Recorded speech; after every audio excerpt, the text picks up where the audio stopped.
What's up, YouTube? So today I thought it'd be interesting to talk about how I went about conducting dozens of interviews at least. I don't know how many it was, but I did a lot of interviews at my last job. Yeah, let's just get into it. So we were pretty much always trying to hire people. And at some point I was doing at least like 3 interviews a week for multiple teams. Um, and so, when you're interviewing someone, as a person on the company side, right? You're basically trying to collect data to answer the question, will this person add value to the team? And that means you want to keep the process as consistent as possible and as aligned to that question as possible so you can, so you can collect data and then, use that data over and over again for, as kind of like an experiment or like, um, you want to be collecting, the same kind of stuff, right? And a lot of companies, don't treat it like that, and that's a big part of why interviewing sucks. Of course, it also sucks right now because big companies are bastards and they have flooded the market of talent with AI. Like the layoffs that they blame on AI, and then small companies are bastards who are trying to get unicorn candidates for like from the bargain bin. So if you're having a rough time of finding a job, it's not an indictment of your talent or your experience, and I really hope that you can find something soon. This market sucks, and it's not fun. So if you are in that position, I wish you the absolute best of luck. Um, Interviewing is it all sucks, right? But like you can try and make it suck less when you're on the interviewing side. Um, Anyway, so more or less in hiring from the company side, you kind of want to remove as much feeling and bias from the decision as possible. And so, part of that is that I think this person is cool as as it's a judgment that has some relation to the question of will this person add value to the team? Because it is easier to work together with people you like, but it cannot be the only judgment you use.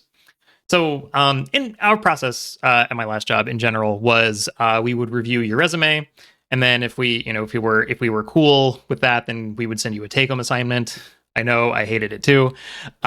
It was unfortunately like a company-wide standard thing that we tried really hard to get them to like stop doing it, but like anyway. So we had a take-home assignment as kind of the first step, and then we did a coding interview and a system design interview.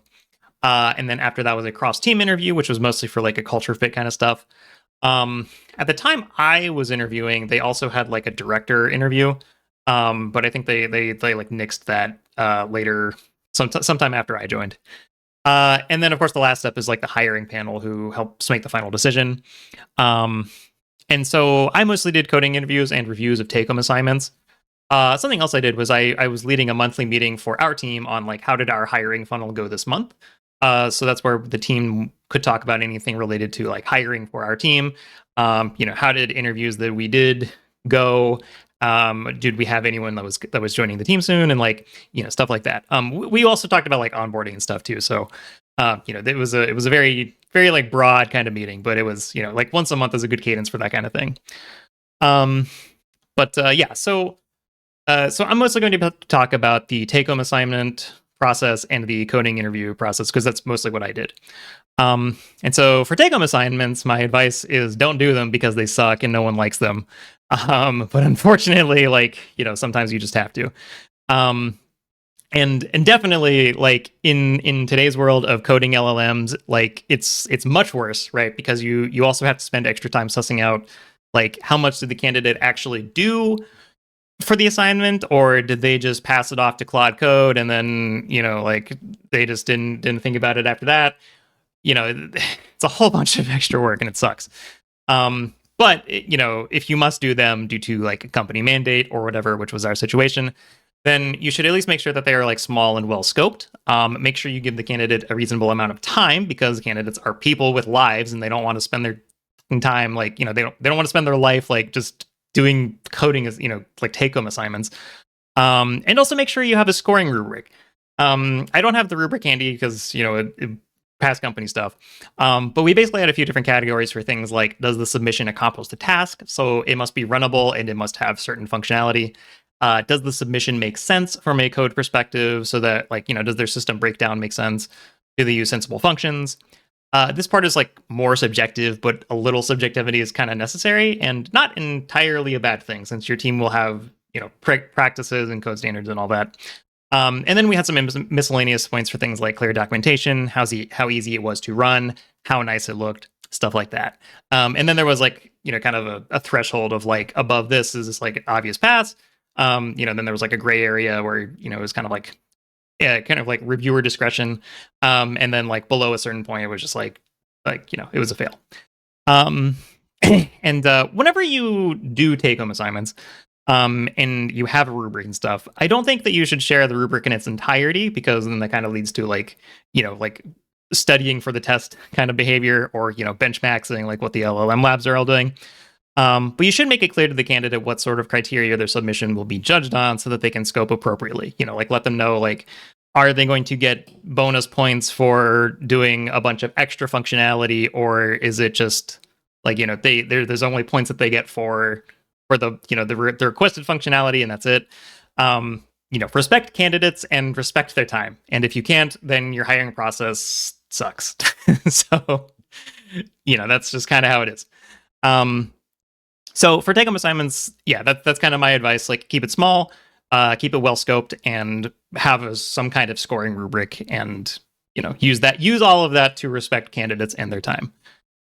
Because take-home assignments suck, and try to make them suck as less as possible. Okay, so coding interviews. This is kind of more interesting. So whenever I did a coding interview, I would always explain the format. So, I'd be like, this, we're going to have a few minutes for a self-introduction. I'm going to ask a resume question, and then we'll have something like 30 to 45 minutes for the technical portion. And then the remaining part of the hour, however much time we have left, that's when they can ask me any questions about the company and stuff like that. For the resume question, that just meant that I would look at their resume and ask them about something that was interesting to me. I got to ask people like so many cool things, about like contributions that they made to compilers, tools they made for games like FF14, open source projects that, did really cool stuff, whole lot of other really cool shit. And it's fun. It's really fun to hear the stories behind those kind of things. Like, like why did they decide to do this thing? How did they go about doing it? It's a good way to spend like 5 minutes talking to a candidate. And then, after that is the bulk of it is the technical portion. And for the technical portion, I always asked the same question. Given a list of strings representing semantic versions, please write a function that sorts the strings by semantic version. You can use any language built-ins, and you are free to Google anything or ask for any help or clarification. When you ask something like this, you always clarify that they know what semantic versioning is. It's, if you don't know, basically it is a string that contains 2 dots, where the first segment is the major version, the second segment is the minor version, and the third segment is the patch version. And if basically like the major version is the one that matters the most. So if you're sorting in ascending order, then like something with major version 1 or major version 2 is always sorted or it always comes after. If it's major version is always the most important. And then second segment is if you have the same, if the major version is the same, then the second segment is where you would, that's where you would check. And then if those are the same, then you check the third segment. Pretty straightforward. And, some candidates can hammer out an answer to this in just a few minutes. If you would like to give this question a shot before I explain how to do that, by the way, please pause the video soon. I won't get to it right now, but like in like 20 seconds or something.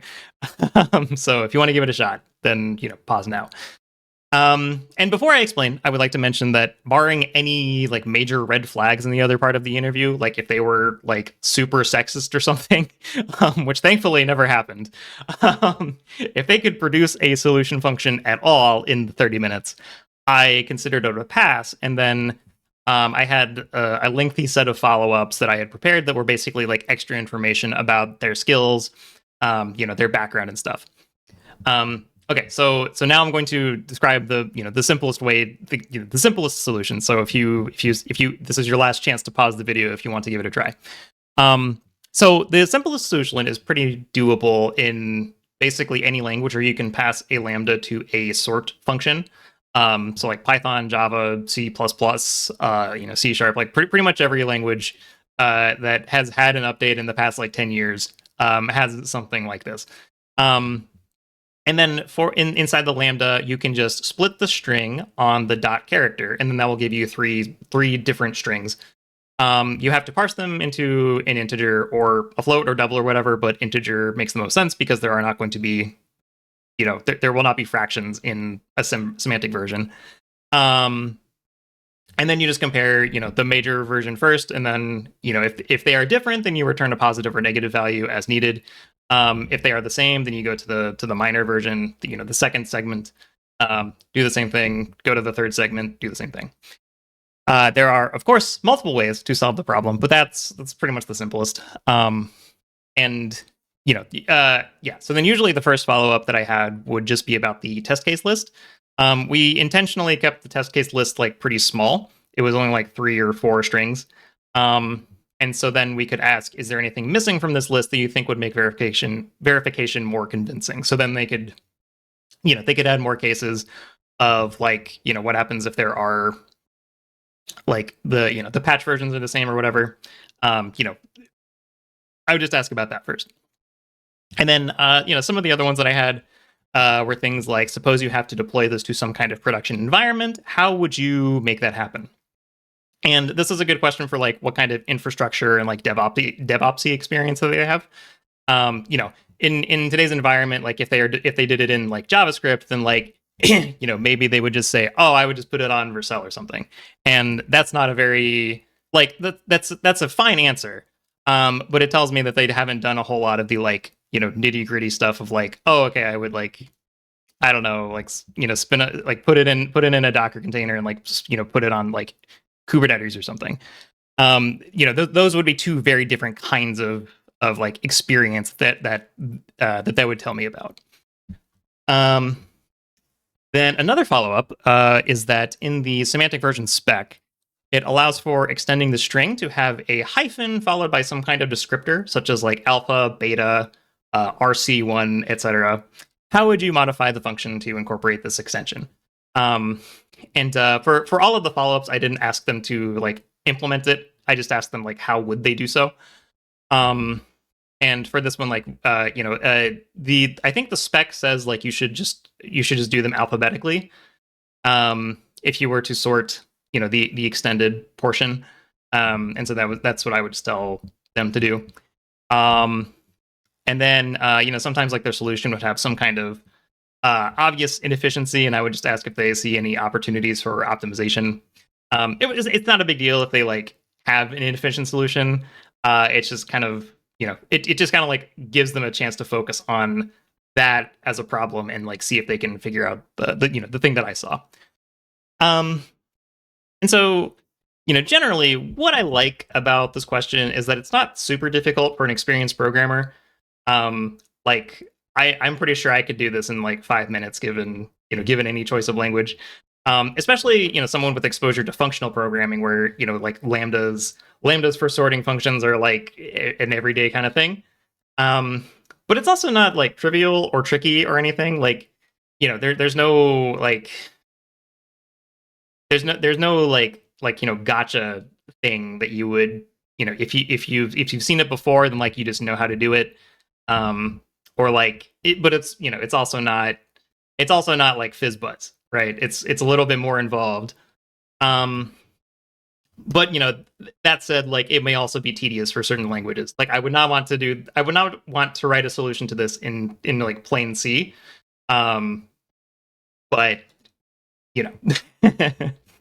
then also like it since it is a pretty like wide open solution space, even outside of the follow-ups that I kept handy, there's a lot of opportunity to have some kind of conversation with the candidate as they work on the solution, which is something else I should mention. If you are conducting interviews, try to make it a conversation. Like you don't have to like make friends with the candidate, but be friendly, be open, be empathetic. Interviewing sucks a lot and like it's stressful, and people can freeze up and like it sucks, right? So just try to like be a nice part of someone's experience. When you do, then that reflects well on your team. It reflects well on your company. It reflects well on you. And it's just a nice thing to do. Like just be nice. Just be nice. Okay, so that's like all I've got for talking about interviews today. It was nice to make this video. It was, I really liked my last job. And getting to interview and like talk to so many different people and like do this kind of thing. It was a lot of fun, and I would like to do more of it, and I don't get to do it at all in my current job. So anyway, maybe I can make another video about some of the best and worst interviews that I've had as a candidate, because I have a few pretty terrible stories from, especially from when I was doing my Japan job hunt. That might be good for a laugh or two or something. I don't know. Anyway, yeah, hope you enjoyed listening to my spiel. If if anyone wants to like do mock interviews or something, like I'm happy to do mock interviews for you. Yeah. So hope you enjoyed, and yeah, comment, like, subscribe, and all that YouTube stuff. Thanks for watching, and have a good one.